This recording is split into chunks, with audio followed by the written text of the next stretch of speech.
Salut, ça va? Aujourd'hui, on va parler, vous l'avez certainement déjà vu dans la miniature. Si vous avez cliqué sur cette vidéo, c'est que vous avez vu le titre, donc vous savez de quoi on va parler. En fait, je voulais un petit peu changer le format, et ce que j'ai décidé de faire, c'est de record mon écran. Je vous montre directement les choses, comme ça vous êtes dedans direct. Si vous restez jusqu'à la fin, il y a un bonus. Ce qu'on va voir aujourd'hui, les objets dynamiques. Alors les objets dynamiques, c'est quoi? C'est une option dans Photoshop qui existe depuis 2005 sur Photoshop CS2. Ça fait un petit coup, oui, on devient vieux. 2005, ça fait 19 ans que ça existe et je suis choqué, mais choqué. Il y a des personnes qui savent pas comment ça fonctionne, qui savent même pas, il y a des personnes qui ne connaissent pas, qui ne savent pas ce que c'est, qui ne savent pas comment ça fonctionne, qui savent même pas que ça existe. Choqué. Et qui n'en profitent pas. Oui, c'est la boîte de Photoshop CS2, c'est une dinguerie de voir ça. Ça rappelle tout.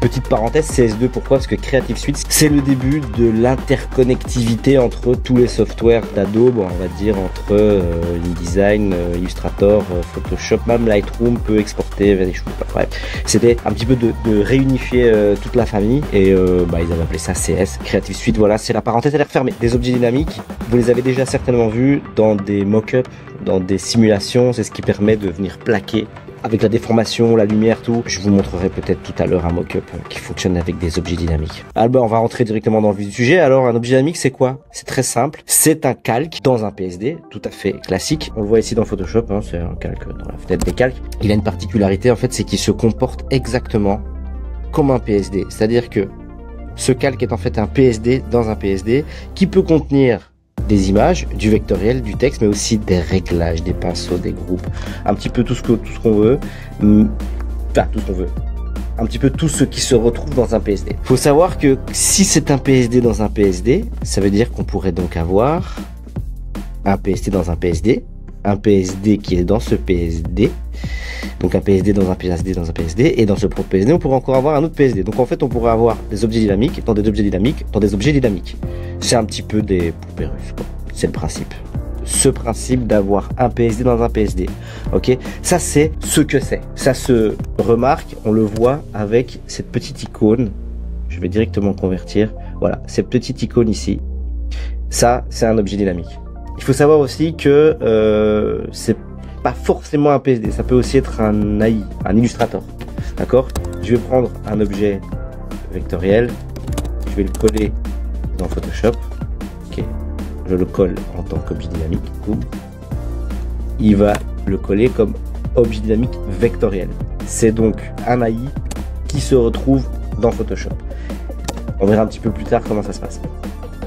Il faut savoir que les objets dynamiques ont une mémoire d'information, j'ai appelé ça comme ça, qui permet en fait de garder les informations de transformation, de rotation et de déformation. Et il y a aussi autre chose avec le petit bonus et des compositions de calque. Transformation, rotation, déformation. En clair, vous redimensionnez un objet dynamique, vous le faites tourner, donc vous lui appliquez une rotation, vous lui appliquez une déformation. Ces informations vont être gardées en mémoire sous forme de paramètres.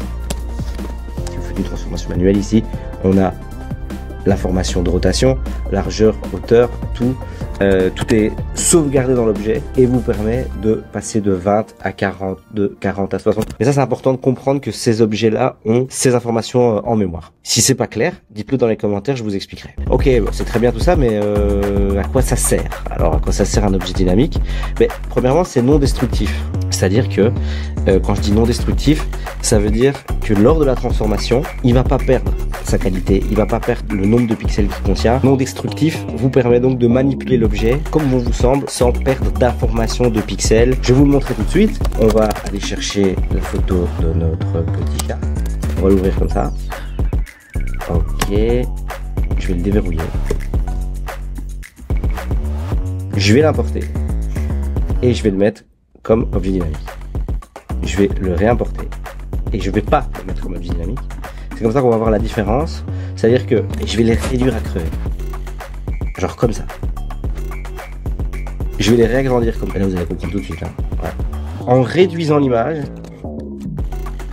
j'ai réduit le nombre de pixels. Sachant que c'est pas un objet dynamique, en agrandissant, je récupère pas les pixels.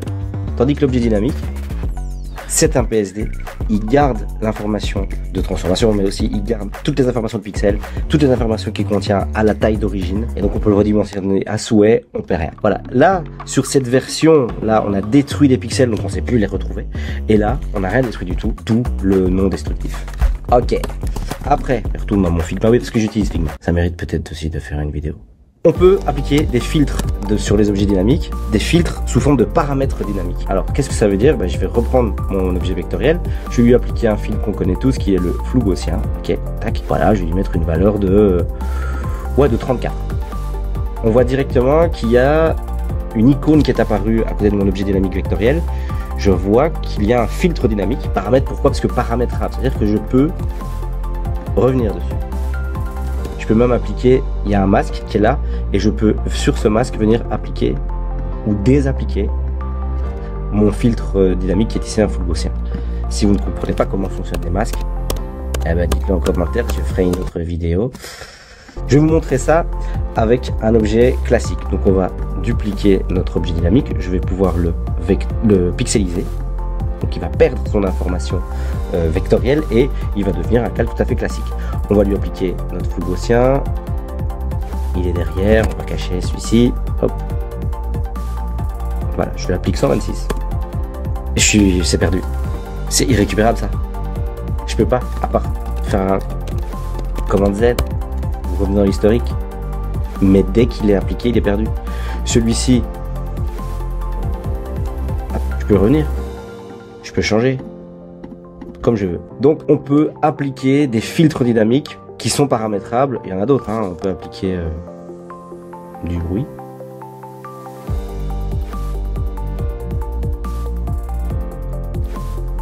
Et je peux superposer mes différents filtres. Ça c'est vraiment exceptionnel.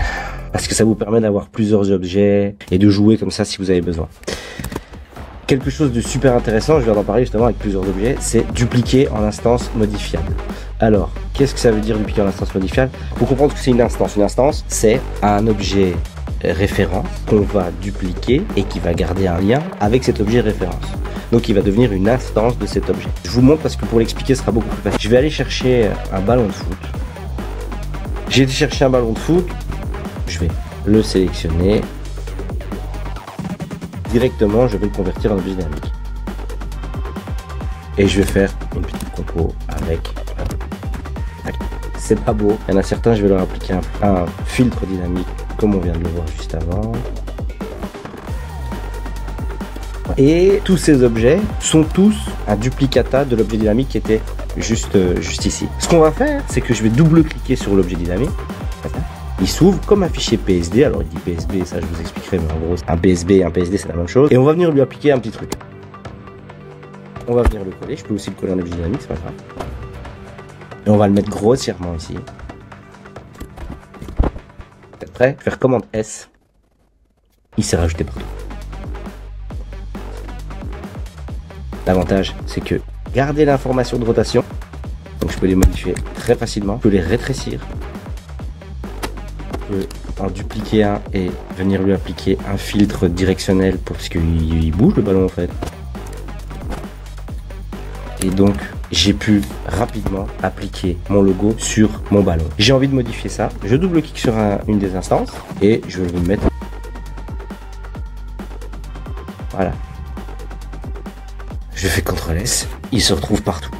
Il se retrouve dans tous mes ballons, même dans ma version floue.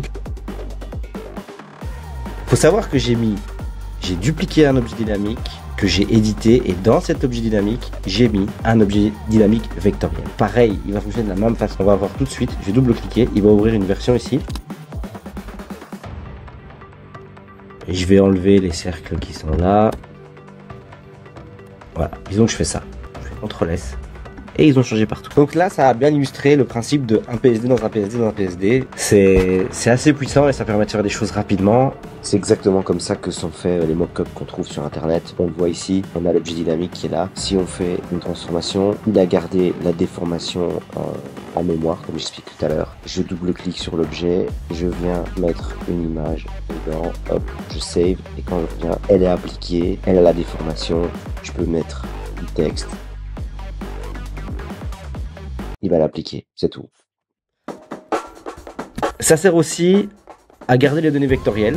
Je vous l'avais montré tout à l'heure avec cet objet, on garde les données vectorielles, voilà, hein, je veux dire, là, je vais zoomer je suis à 400%, on voit des pixels, je vais l'agrandir à fond, je verrai jamais de pixels. Si vous ne comprenez pas ce que c'est Illustrator, le vectoriel compagnie, ben, il y a une vidéo qui traîne sur la chaîne, c'était il y a 7 ans, j'ai moins de cheveux. Alors il y a une option aussi qui est pas mal, c'est qui nous permet de lier notre PSD à des fichiers externes, un peu comme InDesign. Je m'en sers pas beaucoup, mais ça peut servir, c'est-à-dire que je vais vous montrer tout de suite. Je vais faire un clic droit ici, sur l'objet vectoriel, je vais faire un clic droit et je vais dire convertir en élément lié. Je vais le mettre dans mon petit dossier et je vais l'appeler logo de lundi. L'icône a changé, on voit qu'il y a un petit cadenas. Et j'ai le logo de lundi qui est ici, c'est-à-dire que je vais aller là-dedans et je vais enlever ça. D'accord? Je l'enregistre, je ferme. Mon logo a changé. Je retourne dans Photoshop, mettre à jour tout le contenu. Bon, j'ai pas dû le faire en fait. J'ai pas dû le faire, il s'est fait automatiquement. Je retourne en double-cliquant si je veux et je sais pas, je vais dupliquer le M. Ça veut dire que si une personne modifie ce fichier, il vous le dit et vous, imaginons que vous l'ayez. Si vous faites une mosaïque, on va le modifier. Ça va se modifier tout seul, ça va se mettre à jour tout seul. Et on voit bien qu'il est lié par le petit cadenas. Je m'en sers pas beaucoup de cette option de liaison, mais elle est pas mal.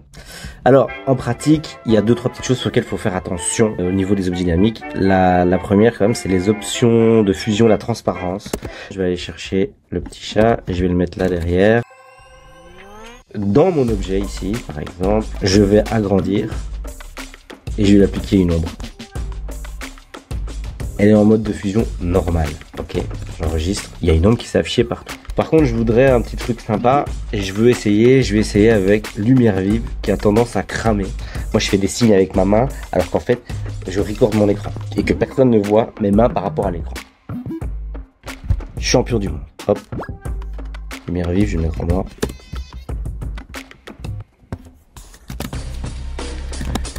La fusion passe pas. Ok. Si vous mettez autre chose que du normal dans un objet dynamique, au niveau de la transparence qu'il va avoir à l'extérieur, ça marchera pas, ça passera pas. C'est comme ça. Il n'y a pas de solution. On a essayé tout, ça marche pas. Donc faire attention à la transparence, l'option de fusion, faire aussi attention quand vous avez un objet dynamique quadri qui est dans un environnement RVB et inversement, ça peut causer des petits soucis. Si vous savez pas ce que c'est le quadri et le RVB, j'ai aussi une vidéo sur la chaîne, je vais la mettre là dans les vignettes ici au-dessus. Je vous ai expliqué qu'il faut préparer la création d'objets dynamiques. Alors là, je vous montre rapidement quelque chose, c'est vraiment chiant d'ailleurs. Je vais fermer le petit chat et je vais l'enlever. Je vais aller le chercher, je vais le mettre là. Il va directement s'importer comme un objet dynamique. Ok. Je vais double-cliquer pour l'éditer et on va voir que l'arrière-plan est verrouillé. Attention, je vais venir rajouter un texte. Yes. Voilà. Je vais enregistrer. Il va me dire est-ce que ça marchera pas, il y a une erreur. Impossible d'enregistrer ce document dans son document d'origine. Abaisser lesquels, supprimer les données supplémentaires si besoin. Je vous explique en vitesse. Le fichier qui a été importé est un fichier JPEG, donc un fichier qui n'a pas de calque et qui contient rien d'autre que des pixels et un peu de compression. Mais ce fichier que j'ai importé directement ici, JPEG, chat.jpeg, qui a nommé ça comme ça? C'est moi. J'ai importé ce fichier .jpeg directement importé comme un objet dynamique, sauf qu'à l'intérieur c'est toujours un JPEG et un JPEG. Donc ça déconne. Donc la chose que je vous conseille vraiment de faire, c'est vous ouvrez le fichier dans Photoshop, vous déverrouillez, vous l'importez et vous le convertissez. Je recommence. Vous l'ouvrez dans Photoshop. Ok. Vous pouvez l'ouvrir aussi en glissant sur l'icône. Il ne voudra pas parce qu'il est joué. Donc vous l'ouvrez dans Photoshop, vous déverrouillez en double-cliquant sur l'arrière-plan et vous l'importez. Et là, vous le convertissez. Ouvrir avec Photoshop, déverrouiller l'arrière-plan, importer dans le plan de travail, l'autre plan de travail, convertir en objet dynamique. D'accord? C'est d'accord? D'accord. Ah oui. Faut faire attention à la résolution entre le PSD qui contient votre composition et les objets dynamiques. Alors, c'est aussi ça un jeu. Ici, ma résolution. Vous savez pas ce que c'est la résolution? Commentaire. La résolution de mon fichier sans titre, là, que je vous montre aujourd'hui, il fait 144 pixels par pouce. Là, mon ballon, il fait 144 pixels par pouce. Cool. C'est très bien. C'est-à-dire que 1000 pixels ici, ça fait 1000 pixels là. Parfait. On va tricher. on va changer la résolution de cette image en 72. Je vais enregistrer et tout va doubler. Inversement, je vais changer, je vais pas mettre 144, je vais mettre 288. Tout va se rétrécir. Ça change pas grand chose en termes d'image, on perd pas en qualité. Par contre, en termes de gestion, en termes de manipulation, c'est embêtant. Pourquoi? Parce qu'en fait, bah là j'ai une image à 100%. Ok, donc elle doit avoir cette taille là. Ici, je suis à 200%, je vais dézoomer. Donc déjà on voit pas trop de problème. Voilà, je vais mettre celle-ci à 100%. Eh ben elle a pas la même taille. Alors que normalement elle devrait avoir la même taille. Je suis à 100%, je suis à 100%. Là, bah oui, je suis à 100%, donc ça. Et ici, en termes de dimension, je suis à 100%. Donc c'est problématique parce que, bah, en fait, pour avoir la bonne taille, je devrais être à 200%. Donc, toujours bien vérifier que vous ayez la bonne dimension. Alors, quand vous checkez votre résolution, décochez rééchantillonnage. Mais je crois qu'il faudra faire une vidéo sur les résolutions. C'est une bonne résolution. Et là, normalement, c'est bon. Ils ont la même taille. Ok, donc bien checker la résolution entre votre PSD conteneur, celui-ci, et votre ou vos objets dynamiques. Et oui, ça peut prendre beaucoup d'espace disque, pour rien. Bah oui, si vous avez une image qui fait 1000 x 1000 et que dedans vous avez une photo qui fait 4000 sur 4000, qu'elle est transformée en objet dynamique super, vous perdez rien. Le fichier va peser le poids de l'image qui fait 4000 sur 4000 parce qu'il est incorporé dedans, donc ça additionne les poids. Faut pas se planter. Ou alors faut faire des PSD liés. Voilà, je crois qu'on a un peu fait le tour de tout ce qui était les objets dynamiques et comment ça fonctionne. J'arrive toujours pas à croire que c'est en route depuis 2005. Mais bon voilà, j'avais un bonus, c'était les compositions de calque. Ah ouais ma gueule, ça c'est la folie ça. Je vais vous montrer rapidos parce que franchement c'est trop bien. Je vais ouvrir donc mon objet dynamique. Je vais créer une composition de calque. Enfin la fenêtre est accessible par composition de calque, fenêtre composition de calque. Ok. Je vais en créer une avec bon, on va même plus simple, sans maison. Bien vu. Et je vais activer la visibilité. Pas la position, pas les aspects. On va pas rentrer dans les détails de ce que c'est une composition de calque, mais en tout cas, voilà. On va juger juste sur la visibilité. Tac. Je vais les cacher et je vais le mettre à jour. Maintenant, je vais en créer un avec maison. Bien vu. Toujours visibilité. Tac. Je vais les faire afficher. Je vais me mettre dessus. Je vais mettre à jour. J'enregistre. Et ben là, c'est que je vais aller sur un calque. Par exemple, je veux que celui-ci, il n'est pas ce logo-là. D'accord? Je vais aller dans propriété de mon calque, qui est là. Je vais appliquer sans maison bien vue. J'ai pas de logo. Avec, j'ai un logo. Ça, c'est, vous pouvez avoir par exemple, bah voilà, c'est le bon exemple, c'est ça. C'est un ballon. Celui-ci, il est de dos, on le voit pas, donc il faut pas qu'on voit maison bien vue dessus. Ok? Celui-là, je veux. On peut aller plus loin. Hein. Je vais retourner, je vais créer une autre composition de calque, comme ici, et je vais mettre seulement un. On va mettre mieux. Logo au-dessus. Je nomme ça n'importe comment. Logo au-dessus. Voilà. Ok. Tac, tac. C'est bon. Je save. Je regarde. Et là, dans mes propriétés, je peux utiliser celui en au-dessus. Celui-là, voilà. Celui-là. Et en dessous. Celui-là. Avec. Et celui-ci. On va bouger. Au-dessus. Non, en dessous. Ça, c'est une dinguerie. Cette vidéo, elle est finie. Je pense que j'ai bien expliqué. Merci beaucoup d'avoir été là. N'oubliez pas d'être heureux. Utilisez Photoshop. Utilisez des objets dynamiques. Ciao!